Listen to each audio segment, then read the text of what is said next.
Alright, so I'm going to do another video here to show off or actually explain some of the smart features the car has.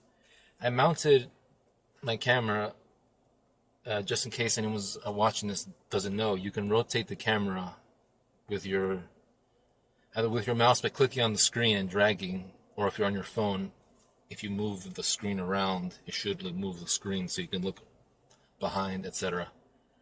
So you're not just looking at me, you're looking at what I'm pointing at behind over there.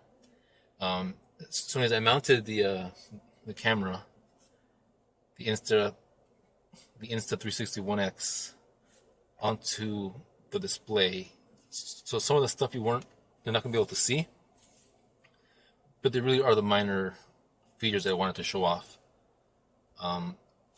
So let me see if I can point this ear down so it's not blowing into the mic. Hopefully it sounds okay. It's a little warm in here, but I think I'll deal with it. Anyways, so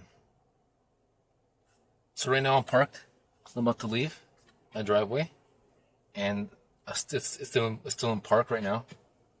And right before I leave, if I put it in park, if I put it in reverse, we'll see on the screen, you'll see there's some indicators that are telling me some stuff. And it's sort of obscured by the screen, but you're able to see some of the 360 camera feature that you can see almost like from above. So I'm not doing a good job back out of my driveway, because it is a little tricky sometimes, just because we have neighbors that park behind us in their driveway, and it makes it difficult to leave ours. So I'm getting out of here now,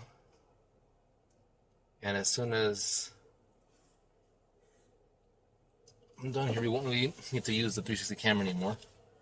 So the first feature I'm going to point out is the auto hold feature, and it's one of the annoyances that you, I guess, learn about the car, is that you don't want to have it on when you're in the driveway. You want to have it on when you're already on the road. So right now I'm gonna turn it on. I'm also gonna turn off the smart AC engine thing. So the first feature I enabled, the hold button here, the auto hold. What it does is when I get to a stoplight or a red light or behind somebody, it'll turn on green here, and that means that I'm no longer hitting the brakes. Now the car is holding it for me until I hit the gas. So I'll hit the gas again, and now it's moving. It'll disengage, and now I can still go. So that's really useful when you're, I guess, at stop signs. Well, I guess not so much stop signs, but I guess stoplights, or like you're in traffic, so your foot's not stuck there. But it can be annoying sometimes when you're in driveways, because you forget, like auto holds on, and you want to move, but you expect the car to roll on itself, but it doesn't.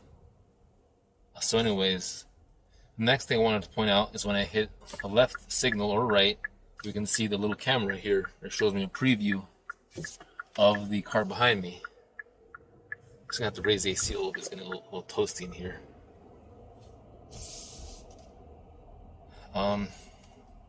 So you can see, if I make a right, you'll see the camera on the right side, and it's showing me what's behind me on that right side. Because I'm going straight, so it doesn't matter. And now the next thing I want to show off, or explain, I guess, is this first symbol here. Now, I don't know the real names because I just forget them. I know that Kia has their own terms or marketing terms that they use for these products. But I think that first one is, I think, maybe highway lane assist, or just like a lane assist type thing.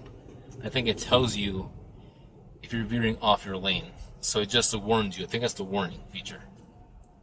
Now, this other one I'm about to enable, which is a steering wheel icon, is a steering assist.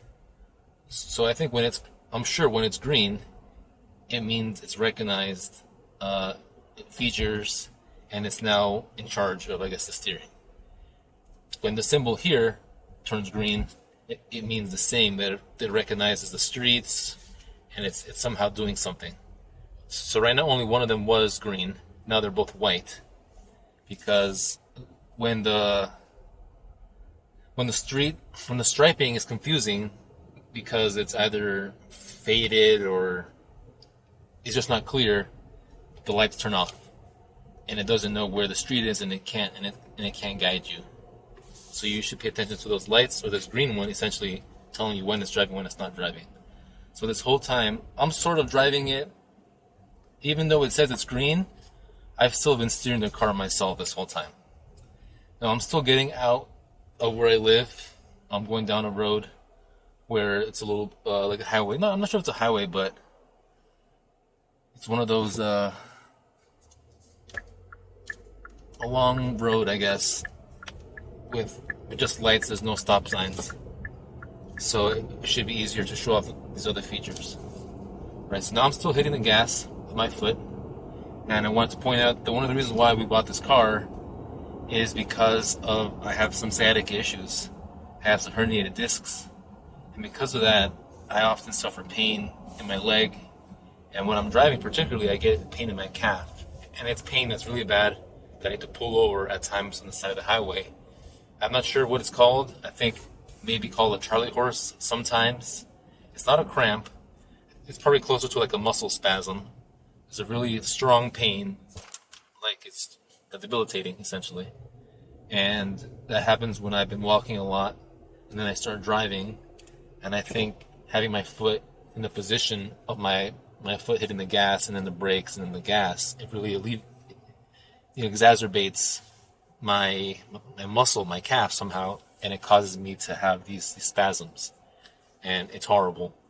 So in order to fix that, because the car has all these features that allow me to not use my foot as much, my leg, technically, in theory, it's supposed to help me out. I'm coming from a 2016 Jeep Cherokee. It was a nice car. I liked it. We had it for 5 years.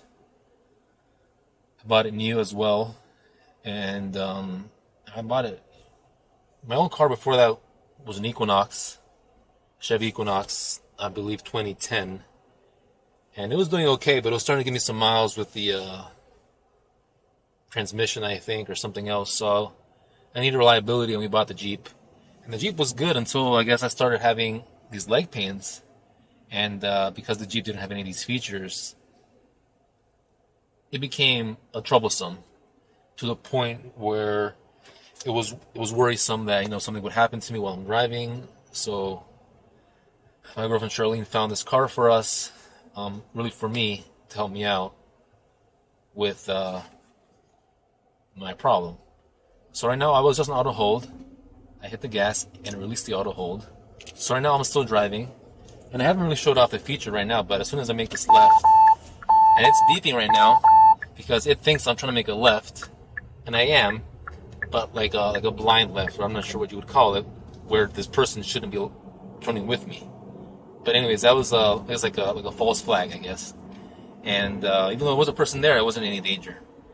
So anyways, now I have the auto steering on, and as you can see, the green light turned on this lane assist, I believe. So now, if I let go of the steering wheel, it's going to be steering on itself. So we can see that it's moving the steering wheel on its own right now. And it's pretty crazy. It's kind of creepy sometimes, but you got to just trust it and just tell Jesus to take the wheel every day. So now, the next feature I'm going to enable is the cruise control. And by default, what it enables is the smart radar stuff. So I'm going to enable now. I'm going to press this button here. It just says mode on it. It has a little clock symbol, which is actually the speedometer. It's not a clock. And now, as you can see, it says 51, but my speed is 49.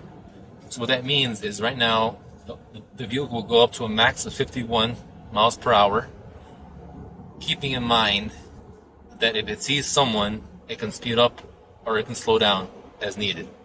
So the car detects someone in front of me. I'm going to go up to 55 because I'm in a 50 zone. I'll put 54 or 53 for the cops out there. As we can see here, we can see the car has I'm holding the steering wheel just because at let's have it. I think it's good practice to not, uh, be a safe driver. Always have your eyes on the road, etc. So it's good practice. Always have your eyes. I can totally let go. I don't have to do anything right now. As a matter of fact, I'll have my hands and my feet are totally off the gas and brakes right now. This is my knee. This is my other knee up here. If you can see that, they're both off the brakes, and this really helps out a lot with driving. And so you can't see above. Maybe I'll rotate the camera a little bit. I just don't want to. I'm not sure I can rotate it like that. But if I could, I would show you that I have there's a landscaping van in front of me. He's going 50, and my car is maintaining the speed with him. So as long as there's someone in front of me going slower than me, it'll maintain their speed. Now, if they were to turn out of their lane, the car sees no car, and it'll speed up to get up to whatever it said lane max speed was. So what I was trying to explain about the purple is there's two purple. There's three. The bottom one is just the miles per gallon. This first one shows 2 ticks of purple. That's on the car to maintain 2 ticks, whatever that means, in the manual of distance from the car in front of me. So right now I'd say maybe 75 feet to 80 feet in front of the behind. There's a gap to the car. Not sure if I can rotate this. I should have figured out this little tripod thing beforehand. But anyways, if I press the button on the steering wheel, it'll change this symbol from 2 to 1 to 4. So now it's on 4, which means the car will slow down if it needs to maintain more of a gap to the car in front of me. So I'm going to increase the speed a little more to 55. And if he speeds up, the car will also speed up to catch up to his 55. Now in Miami, everybody drives a lot higher than the speed limit. I'm sure it's like that in a lot of places too. But, it's not uncommon for me to be driving a 50 or see 50 posted and people be driving 70.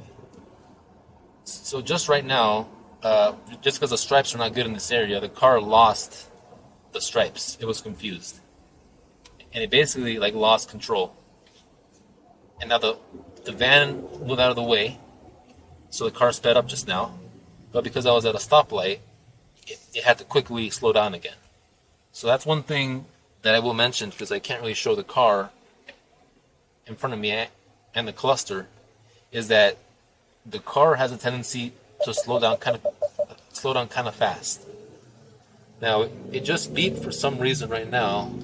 It must have detected something in the road, or there may be some debris. Anyways, right now I just hit on the steering wheel. I just hit the button on the right side, and I'll have pictures in the description of the steering wheel. And I'll point out what I hit when. I'll make it somehow clear.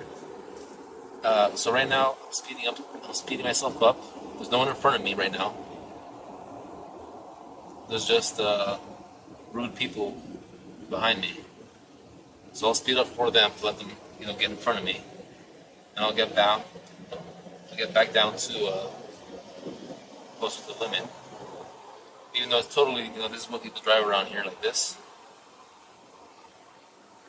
So right now, it just saw this car turn in front of me. He's pulling away from me, and if he would have braked, if he would start braking, my car would start braking. So what I was explaining earlier is at a stoplight,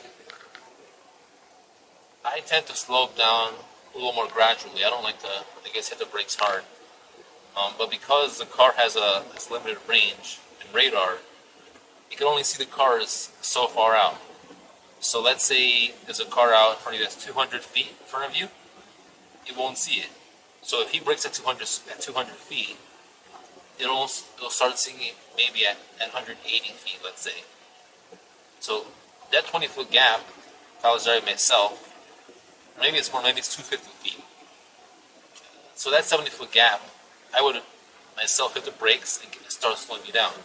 But because the car doesn't see any car in front of him until that distance, it'll brake faster than I would if I was driving myself. Um, but besides that, like right now again, we can see the lights are on. The green light's on for the steering, and this is for the lane keep. And I just take my hands off, and I don't have to do anything. And unless I see the striping is bad in the road, or I see it tells me, hey, put your hands on the wheel, because it does show something, like it beeps or something like that. You know, I can have my hands on the steering wheel. I mean, there's no reason to. I'm driving, but if I need to, scratch my neck or reach, massage my foot or whatever, I have a pain in my legs, I can totally do that. And I don't have to worry about veering off. So again, I'm hands off right now. My hands are off the steering wheel, and I have a curve coming up. And it's telling me to put my hands on the steering wheel because either my hands are off for too long, or because it had a curve coming up, and sometimes when it's curving a lot, it will lose striping, and it might verge off the road. So yeah, this is showing off the steering, the lane keep, which has to do with I think this line here, and this is the steering, and then the radar. Right now there's someone in front of me. He's driving, I guess probably at 50, or I guess he's probably at 40. I'm probably matching his speed exactly, so he's probably going at 47. I'm going at 48 to match him. And if he slows down, I'll slow down. If he speeds up, I'll speed up to a maximum of 61. So for me, this is it's great, and it takes up so much stress off my leg to drive. To have to lift the gas, the brakes, the gas, especially in stop and go in traffic. And this is a saver. Even if you don't have like any pains in your leg, why wouldn't you want to have this feature for just move itself in stop and go traffic? It's great. Never gonna get tired of that feature. So now I'm taking over now. Well, actually I haven't yet, but as soon as I hit the gas,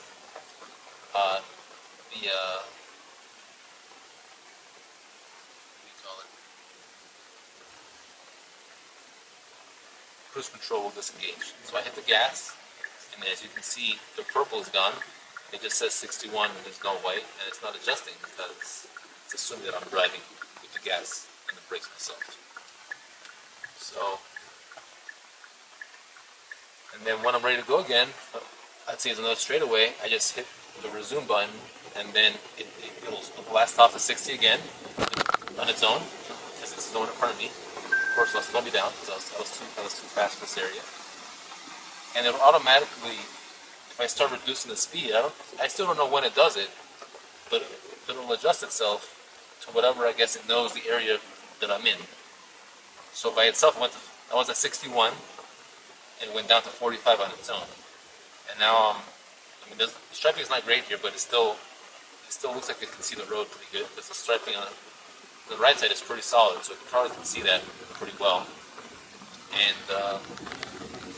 yeah, it's great with mono hands. It's amazing. So, and again, because my hands are off, I'm only showing my hands, but if you can see my legs, I've only hit the gas maybe that minute ago. This whole time my foot has not hit the gas or brakes a single time. The car has been doing it on its own. So I hope this video was helpful to someone. Any questions, please leave them in the comments.